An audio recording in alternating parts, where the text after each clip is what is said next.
And you shall know the truth, and the truth shall set you free. It may not get you your refund back, but hey, knowledge is power. I'm sure you all remember the catastrophic calamity that was Blue Ridge Rock Festival 2023. If you don't, you can check out my previous video on it to get more detail on what happened. But just in case, let me catch you up to speed real quick. Blue Ridge Rock Festival took place at Virginia National Raceway in September 2023. It promised 4 days of rock and metal's biggest bands. What it delivered was an overpriced septic tank of price gouging, life-threatening, mismanaged, manipulative, scheming incompetence that was canceled halfway through the festival. Blue Ridge blamed severe weather for the cancellation, which everyone who was there says was bullshit. It did rain severely on the first day of the festival, but the second day had bands play all day long, and then the next day the festival was canceled because of weather. The truth is that 200 staff members went on strike due to absolutely abusive work conditions, on top of the festival overselling by about 10,000 people, and lacking in any and all resources to make the festival successfully happen. And for 3 months now, those who attended Blue Ridge Rock Festival have been asking one thing. Where's the money, Lebowski? Where's the money, Lebowski?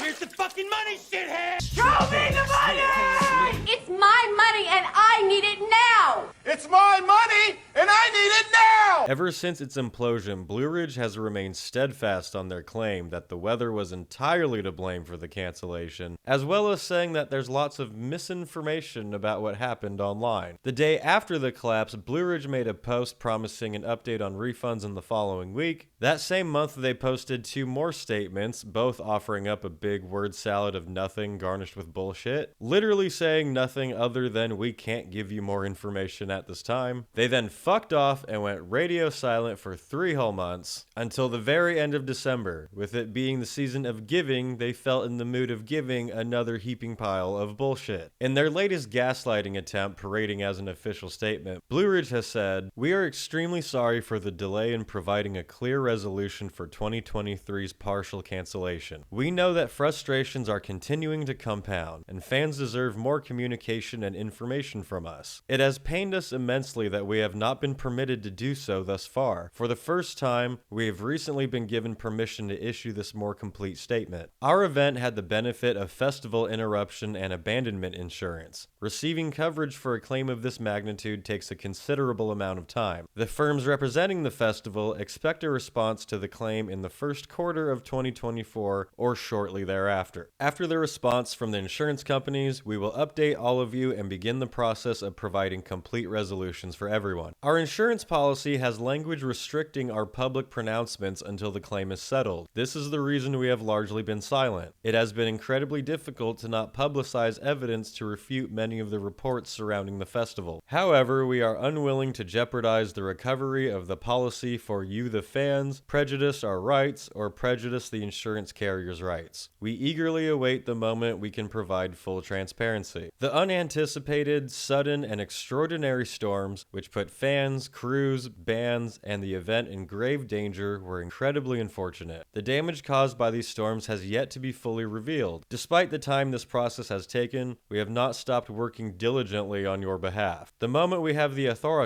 we will address everything in full. This has been brutal for all of us. We continue to work tirelessly to ensure a timely resolution and have taken every step possible on our end to shorten the process. We fully understand the animosity that many of you have towards this situation. There's so much more to this story than what has come to light. A special thank you to those of you who have continued to support us during these hard times. Your patience and grace has been a testament to the passionate community that surrounds this event and built it to the largest on the continent. It goes without saying that we would be nothing without each of you, the Blue Ridge Rock Festival team. And the cherry on top of that 5-page statement of nothing is they turned off the comments on the post, as all honest, sincere people do. There is so much more to this story than what has come to light. Oh, indeed there is, Johnny Boy. In fact, the story of Blue Ridge Rock Festival and Jonathan Sly is quite the tale to behold. One that involves years of lawsuits, missing money, complaints, people being ripped off, a family of lion Slys, and a motherfucking church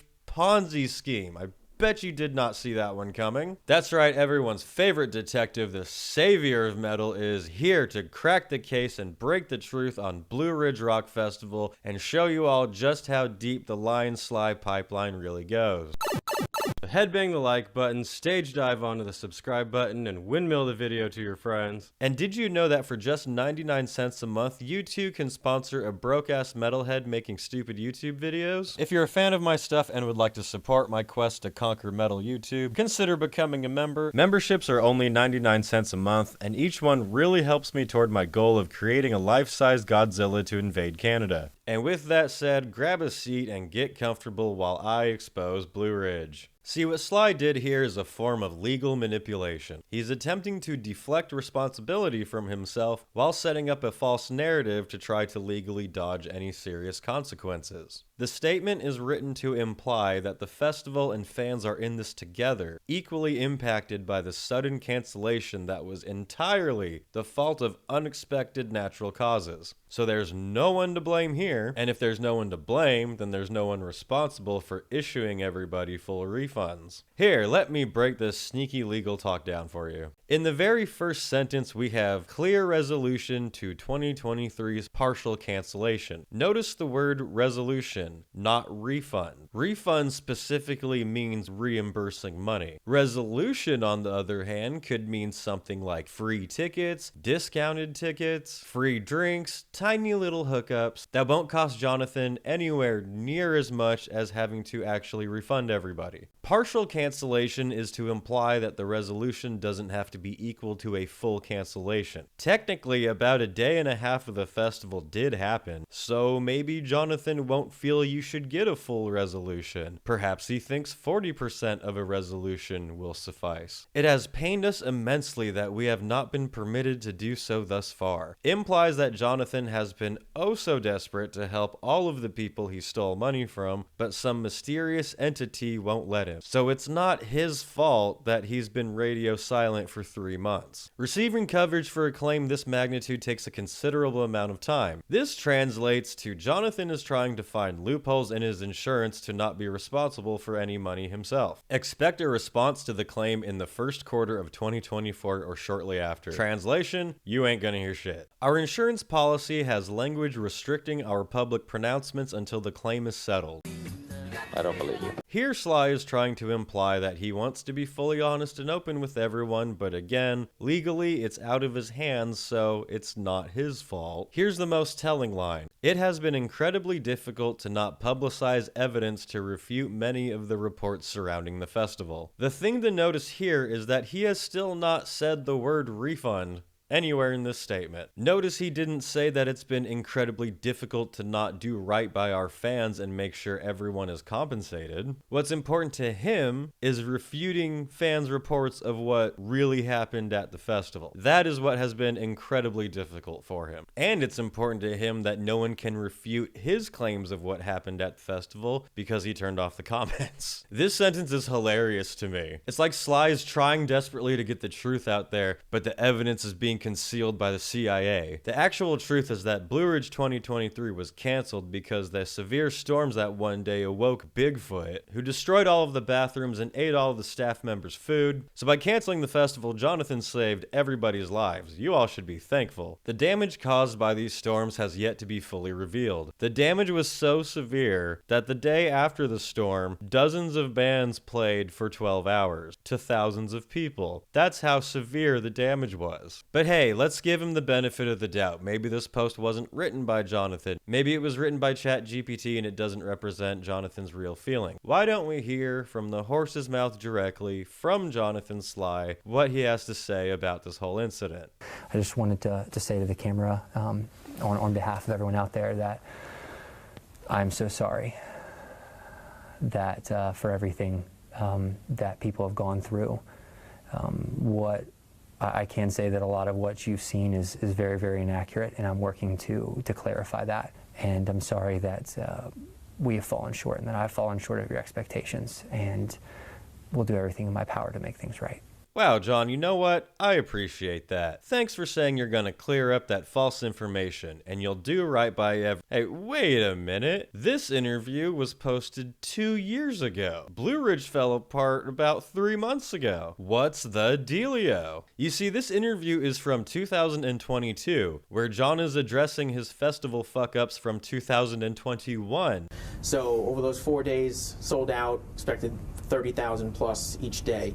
And that first day, that Thursday, folks were describing it as complete chaos, long lines for traffic, no ADA compliance.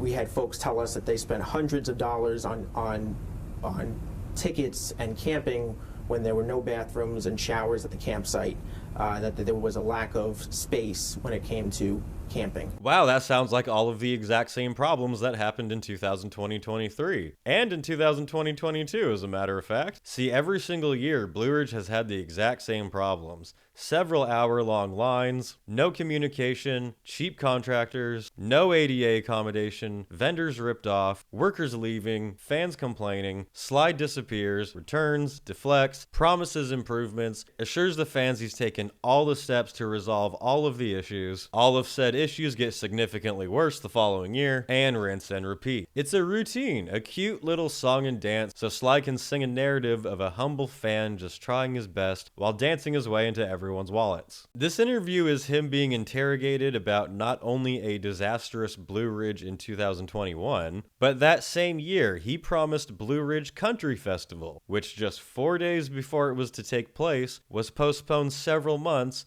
So as of right now, do you plan on holding the country festival in May?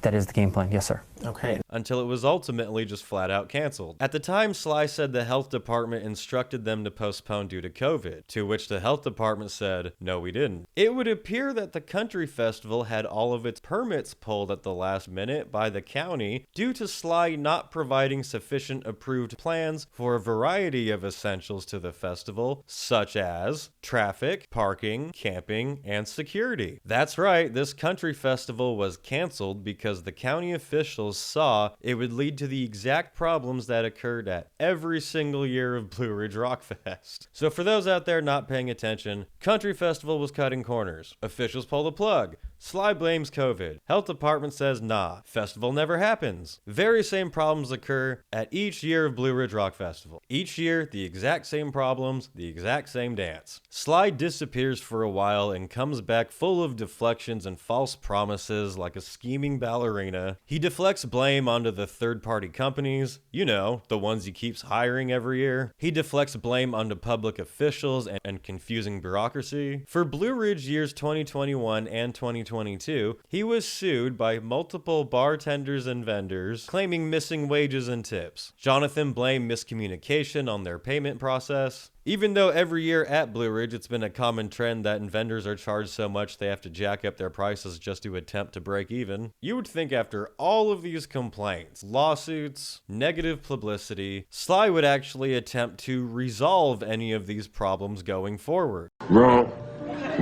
In an interview leading up to the horrendous 2023 edition, Sly stated, "A lot of our department heads and our main staff that would be full-time staff for most companies are contractors for us, meaning it's one of many festivals they're working on. So looking at our festival director, our production director, our artist hospitality and core staff, we really only have about 4 year-round staff right now. We have dozens of contractors and then we hire companies and other support staff underneath that. This massive festival, the biggest on the continent, has 4 year-round employees.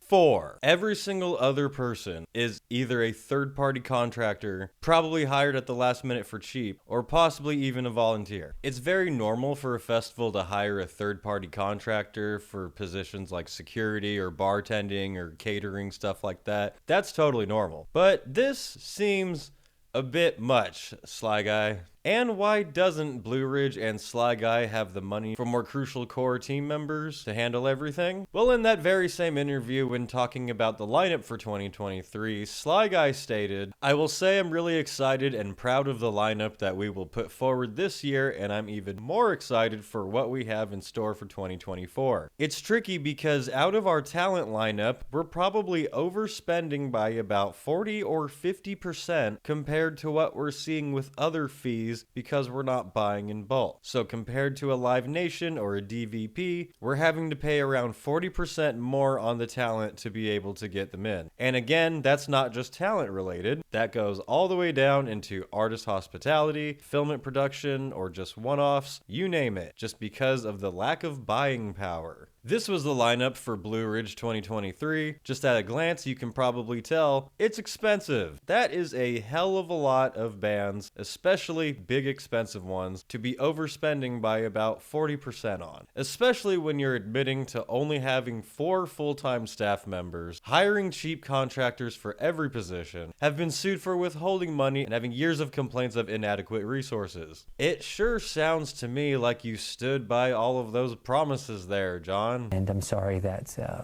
we have fallen short and that I've fallen short of your expectations, and we'll do everything in my power to make things right. Don't get me wrong, this is a pretty sick lineup, if you could afford to actually put it on. This paints a clear image that Sly's entire ploy is putting together an epic lineup of trending bands to sucker as many people as possible out of their money, while providing false advertising, under-delivering, cutting every corner possible, scheming off of every price hike that he possibly can, all while neglecting major safety issues. Now look, I understand that festivals are expensive and require a lot of money. Most festivals now cost a lot and charge for most things. I get that. However, most of those festivals deliver on their promises and safely. Sly Guy had every intention of continuing the charade of a humble local festival just trying its best for its fans until the balloon of bullshit finally burst in 2023. I say this because Sly likes to portray this narrative of him being just a local fan who came from humble beginnings, whose family didn't have a lot of money, and he just had a dream to get into the music industry. My heart has never been about making money or becoming a big executive. I think one of the reasons why Blue Ridge Rock Festival took off, honestly, is because it was organic, because it was raw, it was real, and I was transparent with folks. And ultimately, I don't come for money. There's one person who invests and finances everything, and then I've just been a voice, and I consider myself to be a fan, and that's a voice, and that resonates with people. And just what were those humble beginnings, I hear you asking? Well, when Jonathan was just 17 years old, he fully thought up, organized, and ran his first one-day music festival called Spring Jam Fest. Yes, that's right. Humble Jonathan, at just 17 years old, held his very first concert, a one-day festival that featured POD and Head of Corn, and 17 other specifically Christian acts. Not bad for a teenager's first show. I put on a handful of concerts when I was around that same age range, but all I could get was my friend's band, some mid-level locals, and about 20 people in a shitty little bar. Jonathan got full-on sponsors, national headliners, and everything. But wait a second, I thought he didn't come from money. How could he possibly afford to put on such a big show? Well, with help from his parents, of course. Jonathan's family footed most of the bill for the show, which, I mean, hey, I'm not gonna knock a kid for getting help from his family, that's fine. And really, it's quite sweet they would support his dreams like that. Besides, I'm sure it wasn't that much to put on this show. Holy shit.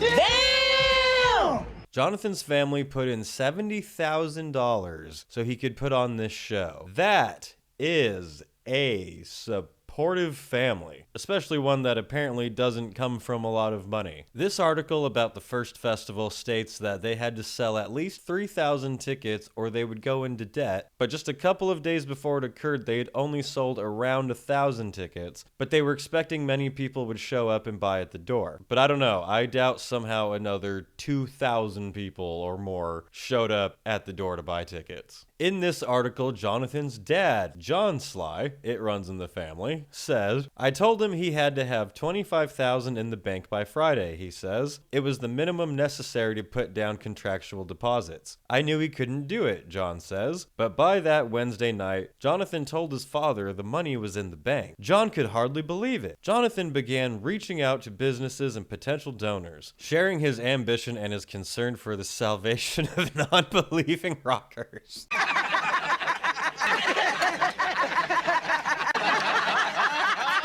One woman just gave us $10,000 because she was blown away by the story, he says. The big donor preferred to remain anonymous. How very convenient that this mysterious, untraceable donor just happened to show up right in the nick of time and was feeling oh so generous. So one thing you may be asking yourselves right now, aside from why didn't my parents give me $70,000 when I was 17? What the hell, Dad? Aside from that, you're probably asking, but why all of this religious stuff? Why a Christian festival? Why the concern for the salvation of non-believing rockers? Well, here's where things get really hilarious. Plot twist, everybody. Hold on to your butts. Jonathan Sly's family, the Slys, run their own church. His father, John Sly, and his mother, Krista Sly, started the church in 2000 and are both pastors. Sly Guy even appears in some of their videos. I found this while I was doing research. Their slogan is, a church for people who don't go to church. And they shoot ads like this. Ladies and gentlemen, I present to you Jonathan's dad. Work-life balance? Piece of cake. Join us on August 20th for Work-Life Balance. Hey, John. Can I go home now? As soon as you get your work done.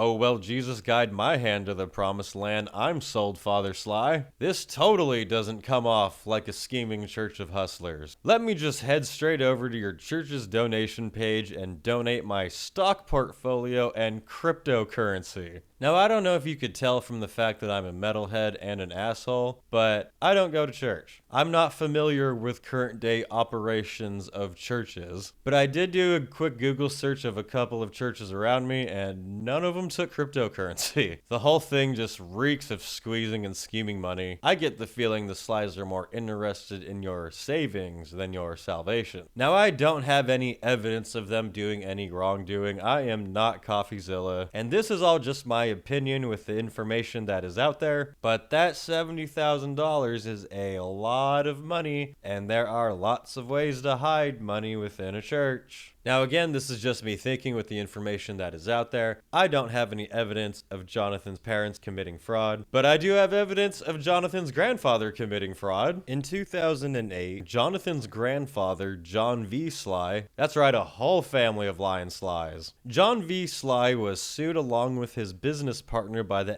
SEC for running a Ponzi scheme targeting church members. Would you look at that? Where they stole $25 million.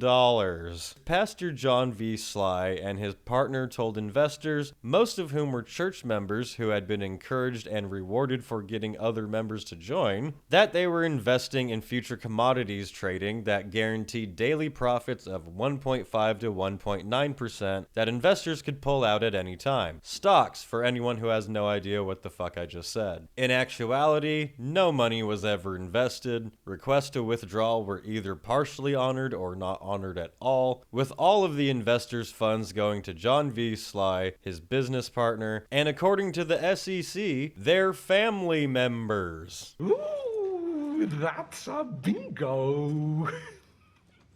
What a bunch of odd coincidences. That Jonathan's grandfather just happened to steal $25 million in a Ponzi scheme, and Jonathan's parents just happened to run a shady church, and they happen to have $70,000 for Jonathan's first ever concert, and that at all of the festivals that Jonathan has organized, people have been ripped off, but he's a humble guy who doesn't come from money. I think one of the reasons why Blue Ridge Rock Festival took off, honestly, is because it was organic, because it was raw, it was real, and I was transparent with folks. And ultimately, I don't come for money. Liar! In conclusion to my little tumble down the line Sly pipeline, the reason attendees of Blue Ridge Rock Festival 2023 haven't heard anything about refunds and why the festival was such a disaster is because the owner, Jonathan Sly, comes from a whole family of lying scam artists who use the charade of community and the promise of reward to con innocent people out of their money. It's in their DNA. Sly and the family scams have practiced how to spin a story, which is exactly what he will continue to do. Whenever he does say more about 2023, he will use the exact same tactics, planning on people forgetting and moving on. Then he'll announce a new insane lineup that enough people won't remember what happened or won't be aware of it and will jump on buying tickets, and he'll repeat the entire process all over again. He's even already selling tickets for the next Blue Ridge, with no bans and no refunds. It's my sincere hope that enough people become aware of the corruption of Blue Ridge Rock Fest and Jonathan Sly. No one should consider attending Blue Ridge, just like no one should consider attending Fire Festival. Bands should not play Blue Ridge because they are more or less aiding in a scheme. If you're a huge band and you decide to play Blue Ridge, knowing full well all of this information, and decide to play anyway, and a fan travels all the way from Australia only to end up fucked over and ripped off, you kinda have some fault in that. Though to be fair, it is also up to fans to do even a little bit of research before attending any festival. I almost did go to Blue Ridge this year because I did like the lineup, and I didn't see any of these complaints when I looked it up before. But they were out there the whole time, so let's do our best to help each other be aware of Blue Ridge Rock Festival and Jonathan Sly, the Sly Guy. Please share this video around so it's much more common knowledge. And if Sly Guy happens to be watching this video, I just want him to know that I spoke with Jesus the other day, and he told me to tell you to refund everyone their goddamn money. So saith the savior of metal, against thou false shepherd of the Sly. Anyway, I genuinely hope that everyone who went to Blue Ridge gets their full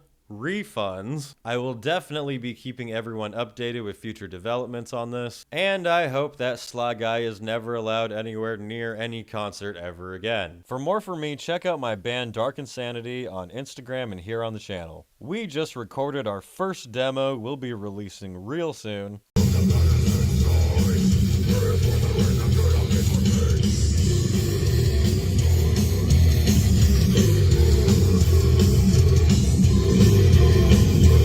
We're taking part in the Wacken Metal Battle this year, where unsigned metal bands compete in a Battle of the Bands competition for the chance to play Wacken Open Air. Our first performance is March 2nd at Stages in Santa Ana. Come out and support us if you want, that would be cool. We're also playing the Tulminator Festival in Slovenia in July, our first European festival show at the most beautiful metal festival in the world. Come check it out. You can also follow me on Instagram and Twitch if you like. I'm about to start streaming over there, so check that out. Links for all of my cool stuff are in the description of this video, so go check those out. Anyway, that's it for now, and I will see you in the next video.